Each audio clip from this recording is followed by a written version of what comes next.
Hello student, welcome to Sentinel online classes. We all are working from home. Student, in previous video we were discussed about the unpolarized light, polarized light and the polarization of light. In this video we will discuss about one of the most important law related to polarization of light. That is law of Malus. Student, law of Malus is very important for examination purpose. Law of मालस से numericals भी आते हैं और theoretical question भी पूछे जाते हैं, so take it seriously. So let's law of मालस.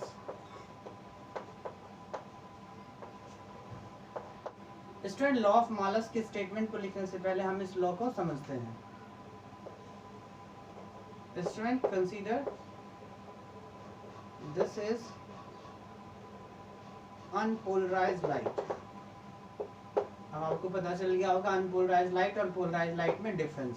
अनपोलराइज्ड लाइट है, ऑक्सीलेशन किस डायरेक्शन में हो रहा है, वाई के अलोंग भी ऑक्सीलेशन हो रहा है और जेड के अलोंग भी ऑक्सीलेशन हो रहा है. That's why more than one direction में ऑक्सीलेशन हो रहा है. इस वजह से ये कौन सी लाइट है, अनपोलराइज्ड लाइट. मान लो बच्चों इसकी इंटेंसिटी कितनी है, 2I0. It means intensity of the unpolarized light is 2I0.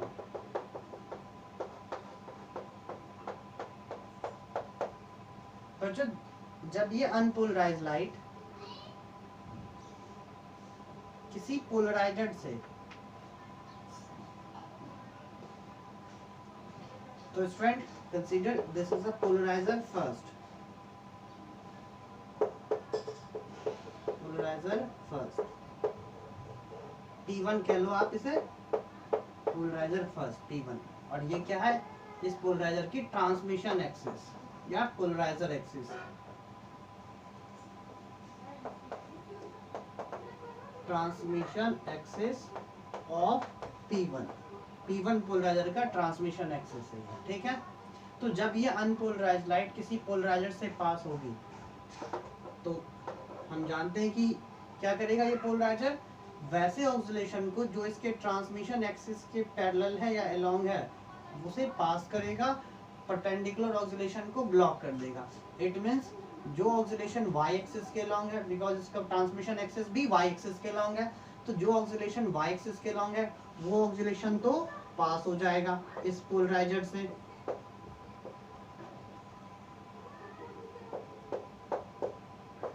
और जो इसकी परपेंडिकुलर ऑक्सीलेशन है वो ये पोलराइजर उसे ब्लॉक कर देगा. इट मींस हमें क्या मिलेगा फाइनली, प्लेन पोलराइज्ड लाइट.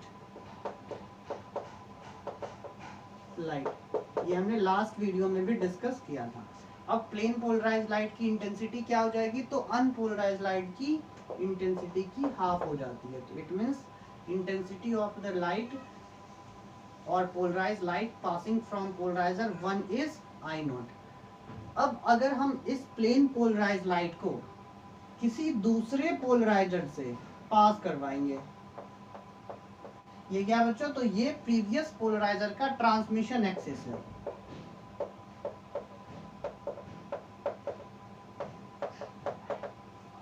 और P1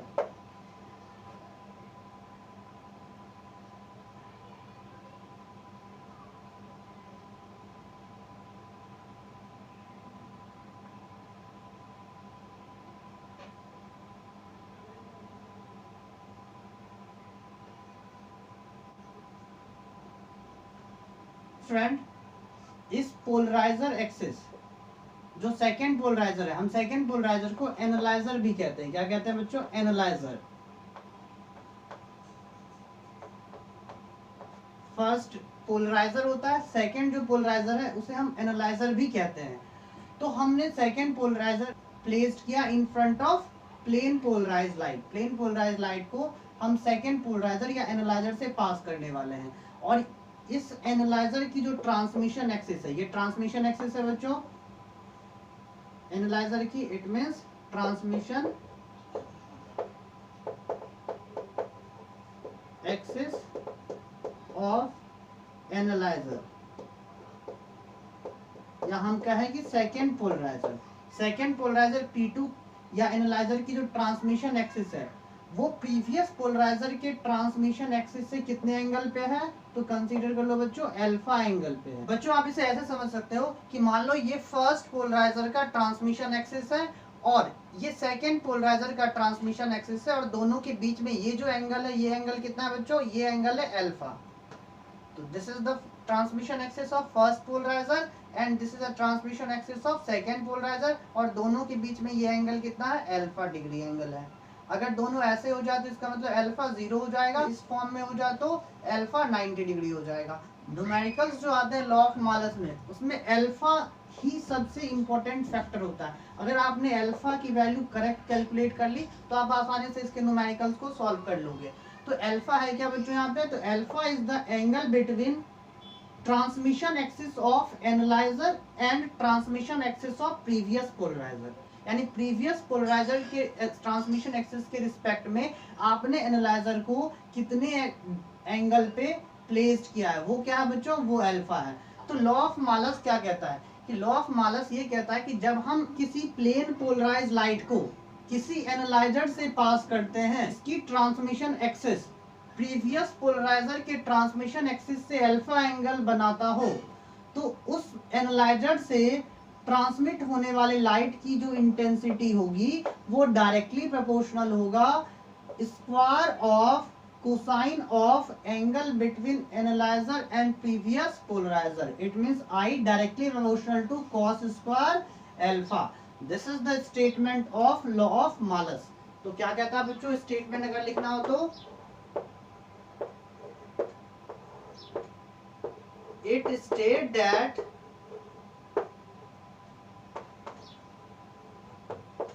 when plane polarized light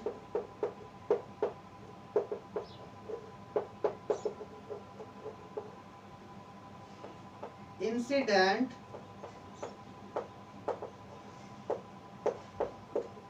on any analyzer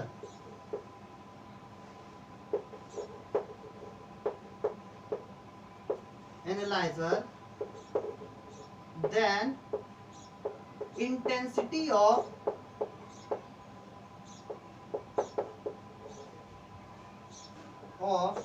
transmitted light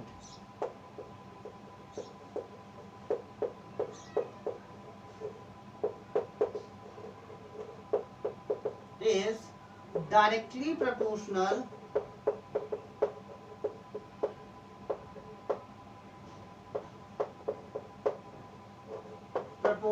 to square of cosine of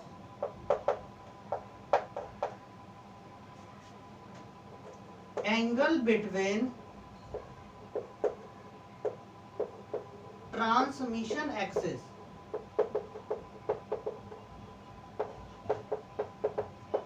of analyzer and previous polarizer।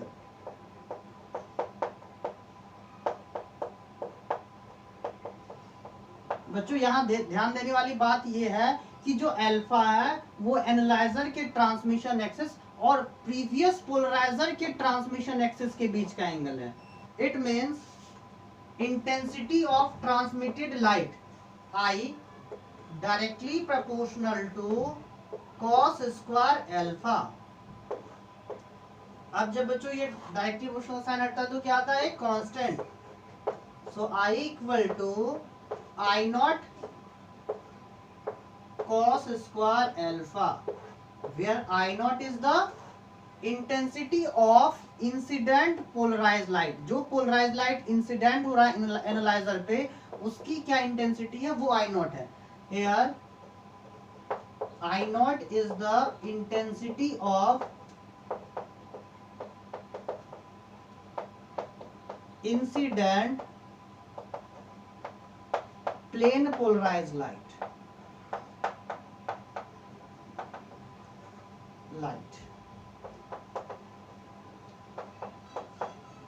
Student law of Malus पे जो numericals आते हैं वो mostly 3 marks में आते हैं, और लॉ ऑफ मालस में न्यूमेरिकल बहुत आसानी से सॉल्व हो जाएगा अगर आपने अल्फा की वैल्यू कैलकुलेट कर ली।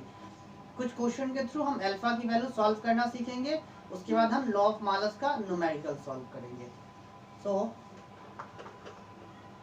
मान लो बच्चों ये कोई अनपोलराइज लाइट है, जैसे पास करवाया गया फर्स्ट पोलराइजर P1 से एंड देन किसी दूसरे पोलराइजर P2 से।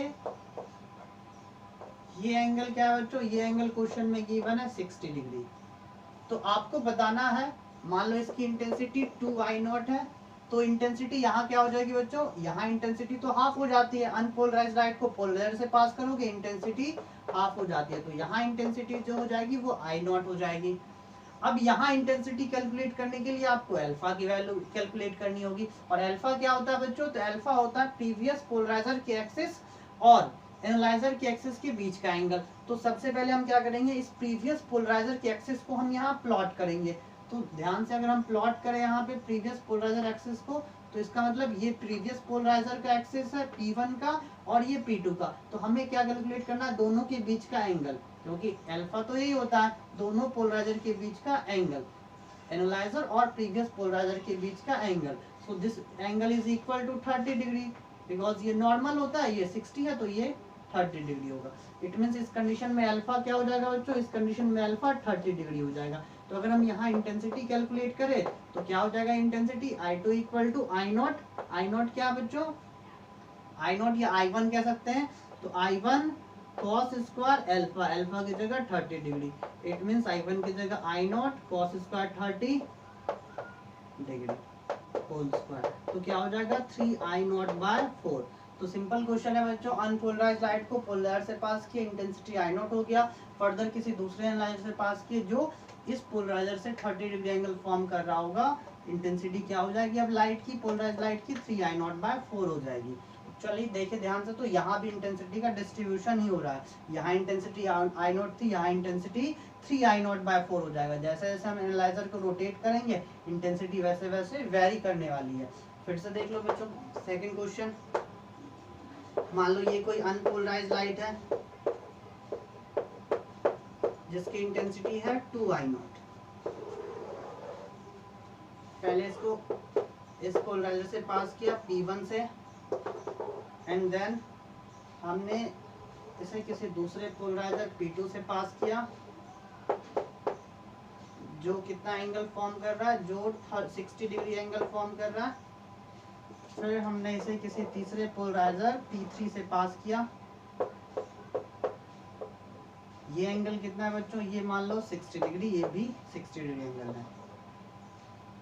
तो हमें इंटेंसिटी कैलकुलेट करनी है, यहाँ पे इंटेंसिटी I1 मान लेते हैं, आफ्टर पोलराइजर P2 से पास होने के बाद इंटेंसिटी क्या हो जाएगी ये कैलकुलेट करनी है, और P3 पोलराइजर से पास होने के बाद इंटेंसिटी क्या होगी वो कैलकुलेट करनी है। तो सबसे इंपॉर्टेंट फैक्टर है अल्फा। ध्यान से देखें तो I1 तो I0 हो जाएगा सिंपल, इसका हाफ हो जाएगा। अब सेकंड कंडीशन में हमें कैलकुलेट करना है थीटा। थीटा क्या हो जाएगा, तो theta is the angle between polarizer and previous polarizer. तो सबसे पहले हम क्या करेंगे, इससे पीछे वाले पोलराइजर का पोलराइजर एक्सिस वहां प्लॉट करेंगे। तो इससे पीछे वाला पोलराइजर ये है, तो इसका पोलराइजर एक्सिस हम यहाँ प्लॉट कर लेते हैं P1। एंड अल्फा क्या होता है, तो अल्फा होता है पोलराइजर और प्रीवियस पोलराइजर के बीच का एंगल। इट मींस ये एंगल क्या हो जाएगा बच्चों अल्फा, यहाँ क्या है ये 30 डिग्री। तो यहाँ से I2 अगर लिखना हो तो क्या हो जाएगा I1 cos स्क्वायर 30 डिग्री। अब सिंपल सी बात है, देखो ध्यान से बच्चों, अब जब ये भी प्लेन पोलराइज्ड लाइट है, इसे हम किसी तीसरे पोलराइजर से या एनालाइजर से पास करेंगे तो क्या होगा, तो यहाँ भी अल्फा इंपॉर्टेंट है। अल्फा क्या होगा यहाँ पे बच्चों, तो अल्फा होगा इस एनालाइजर या पोलराइजर और इससे पिछले पोलराइजर के बीच का एंगल। तो इससे पहले वाला पोलराइजर क्या था, P2 था, तो हम क्या करेंगे वहां पे P2 प्लॉट करेंगे।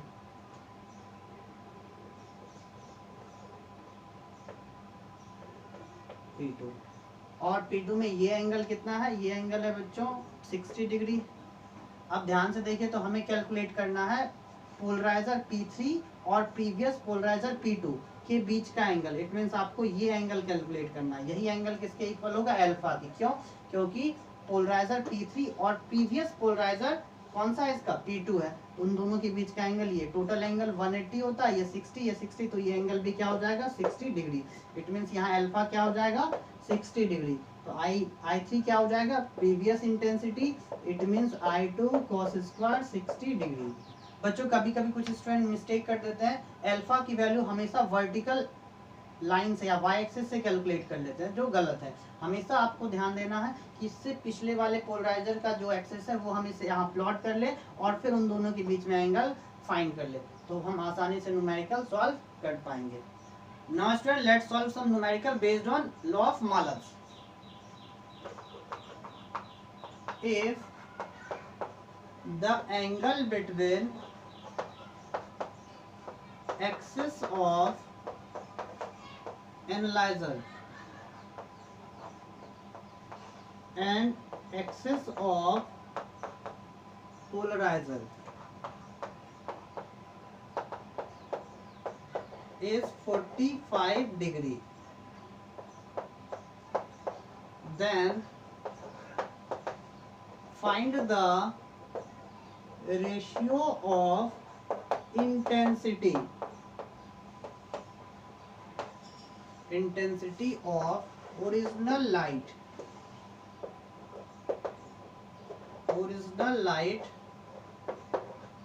to the intensity of transmitted light,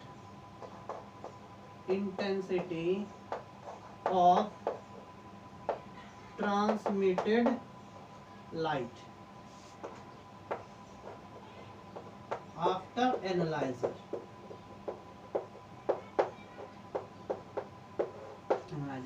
तो बच्चों क्वेश्चन में क्या कहा गया, क्वेश्चन में कहा गया कि एनालाइजर और पोलराइजर के ट्रांसमिशन एक्सिस के बीच का एंगल कितना है 45 डिग्री। तो हम ड्रॉ कर लेते हैं, मान लो ये पोलराइजर है P1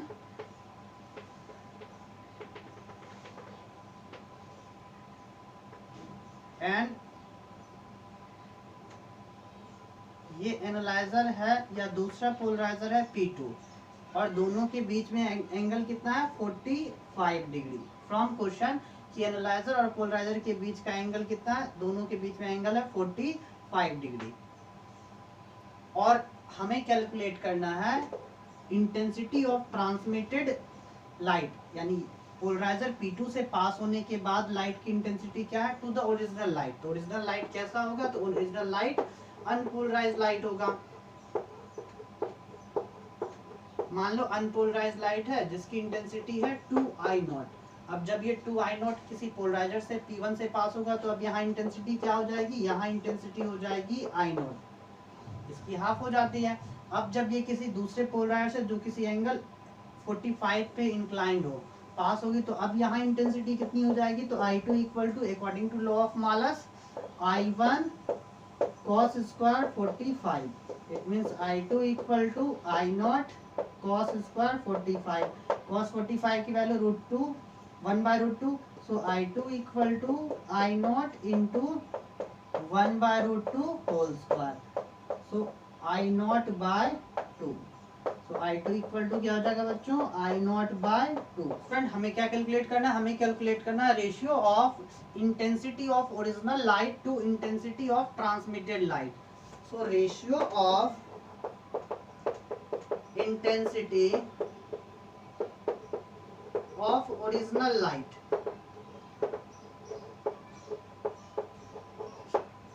to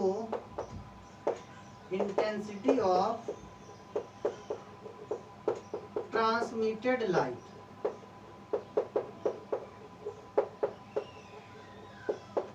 तो ध्यान से देखिए बच्चों, तो ओरिजिनल लाइट की इंटेंसिटी कितनी है 2I0 और ट्रांसमिटेड लाइट की इंटेंसिटी कितनी है I2 और I2 की वैल्यू कितनी है I0 by 2, it means 2I0 upon I0 by 2।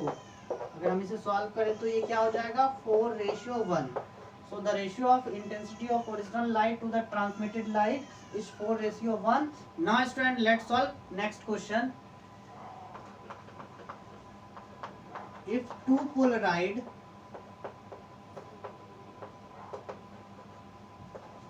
are placed with their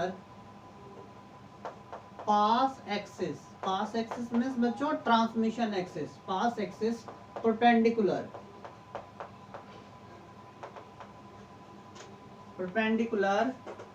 to each other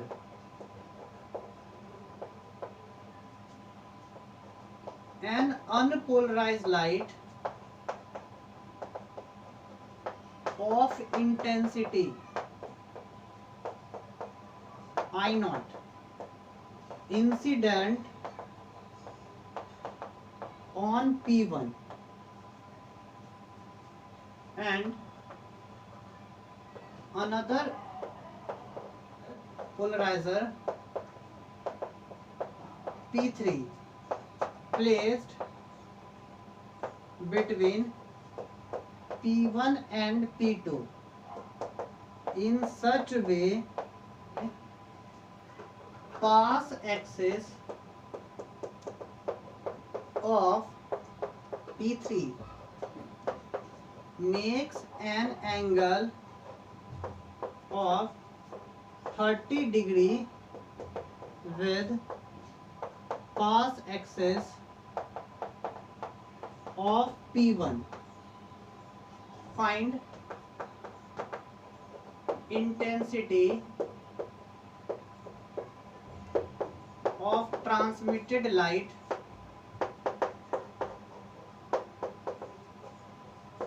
after P1, P2 and P3.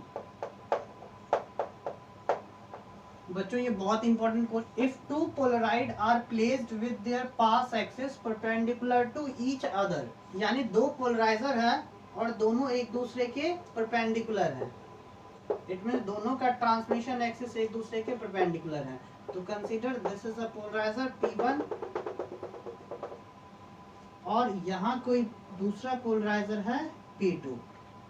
अगर हम ध्यान से देखें तो दोनों का ट्रांसमिशन एक्सिस क्या है, एक दूसरे के परपेंडिकुलर। एक पोलराइजर ऐसे और दूसरा पोलराइजर ऐसे है, तो दोनों का ट्रांसमिशन एक्सिस एक दूसरे के perpendicular. This is the polarizer P2। Now student, unpolarized light of intensity I0 incident on polarizer P1, यानी I0 इंटेंसिटी की अनपोलराइज्ड लाइट को P1 पे इंसिडेंट किया गया और एक तीसरा पोलराइजर P3 को P1 और P2 के बीच में रख दिया गया और ऐसे रखा गया कि P3 जो है वो P1 के ट्रांसमिशन एक्सिस से कितना एंगल फॉर्म कर रहा हो, 30 डिग्री एंगल फॉर्म कर रहा हो। अगर ध्यान से देखें तो ये P1 है और ये P1 का ट्रांसमिशन एक्सिस है और P3 का ट्रांसमिशन एक्सिस ये है, दोनों के बीच में एंगल कितना है, 30 डिग्री फ्रॉम क्वेश्चन से, ठीक है ना। तो आपसे पूछा गया कि बताओ लाइट की इंटेंसिटी यहाँ कितनी होगी, लाइट की इंटेंसिटी यहाँ कितनी होगी और लाइट की इंटेंसिटी यहाँ कितनी होगी। सिंपल क्वेश्चन है, आपने अल्फा कैलकुलेट कर लिया, आप इजिली कैलकुलेट कर लोगे। तो ध्यान से देखो तो बच्चों, यहाँ इंटेंसिटी अनपोलराइज्ड लाइट की I0 है और पोलराइजर से पास होने के बाद इंटेंसिटी हाफ हो जाएगी। इट मींस यहाँ तो इंटेंसिटी I0/2 हो जाएगी, कोई प्रॉब्लम नहीं है। अब आते हैं यहाँ पे, यहाँ इंटेंसिटी कैलकुलेट करने के लिए हमें लॉ ऑफ मालस यूज करना होगा। तो अकॉर्डिंग टू लॉ ऑफ मालस जो इंटेंसिटी होगा I2 equal to previous intensity I1 and cos square alpha. अब अल्फा कैलकुलेट करना है तो अल्फा क्या होगा बच्चों, इस पोलराइजर का पिछले पोलराइजर से एंगल। स्टूडेंट कंफ्यूज मत होना, अगर यहाँ P3 है तो कहीं आप ये ना सोच लो कि P3 के लिए प्रीवियस पोलराइजर तो P2 होना चाहिए, ऐसा नहीं है बिल्कुल भी। प्रीवियस पोलराइजर का मतलब इस पोलराइजर से इंसिडेंट होने से पहले लाइट किस पोलराइजर पे इंसिडेंट हुई थी, वो है प्रीवियस पोलराइजर का मतलब। ये तो नोटेशन है P3, P4, P5। सो यहाँ अल्फा क्या हो जाएगा बच्चों, alpha 30 degree. So I2 equal to I1 cos square 30 degree. अगर हम इसे सॉल्व करें तो I2 क्या हो जाएगा, I1 की वैल्यू क्या बच्चों, I0/2 cos 30 की वैल्यू क्या होती है, √3/2 whole square. So intensity after polarizer P3 से पास होने के बाद इंटेंसिटी क्या हो जाएगी, 3I0/8 हो जाएगी। अब हम किससे पास कराएंगे, अब ये जो पोलराइज लाइट है जिसकी इंटेंसिटी 3I0/8 है, वो अब किससे पास होगी, वो पोलराइजर P2 से पास होगी। अब यहाँ भी फिर से हमें क्या करना होगा, लॉ ऑफ मालस यूज करना होगा, लेकिन लॉ ऑफ मालस यूज करने के लिए हमें अल्फा चाहिए। अब अल्फा क्या होता है, तो अल्फा होता है इस पोलराइजर का प्रीवियस पोलराइजर से एंगल। इस पोलराइजर का यानी P2 का प्रीवियस पोलराइजर कौन सा है, P3 है, तो P3 से एंगल जो होगा वो अल्फा होगा। तो हम सबसे पहले P3 को यहाँ प्लेस कर दें, और ध्यान से देखिए तो P3 वर्टिकल एक्सिस से कितना एंगल फॉर्म कर रहा है, P3 एक्सिस से 30 डिग्री फॉर्म कर रहा है। तो angle between polarizer and previous polarizer यहाँ क्या हो जाएगा बच्चों, यहाँ 60 डिग्री हो जाएगा। इट मींस इस कंडीशन में अल्फा क्या हो जाएगा, तो अल्फा हो जाएगा 60 डिग्री। तो इंटेंसिटी क्या हो जाएगा यहाँ पे, I3 equal to previous intensity, it means I2 cos square alpha. Alpha क्या बच्चों यहाँ पे 60 degree. So I3 equal to previous intensity कितनी है, 3I0/8, 3I0/8 cos 60 की वैल्यू क्या होती है बच्चों, 1/2 whole square. So I3 equal to क्या हो जाएगा यहाँ पे, 3I0/8 into 1/4, so it is equal to 3I0/32। तो बच्चों अगर हम अनपोलराइज लाइट की इंटेंसिटी I0 इंसिडेंट करें P1 पे, तो इंटेंसिटी I0/2 हो जाएगी। P3 से पास होने वाली लाइट की इंटेंसिटी 3I0/8 हो जाएगी, और P2 से पास होने वाली लाइट की इंटेंसिटी 3I0/32 हो जाएगी। इस टाइप का क्वेश्चन बहुत इंपॉर्टेंट है, एक दो आप प्रैक्टिस करना। So please pause the video and note in your notebook.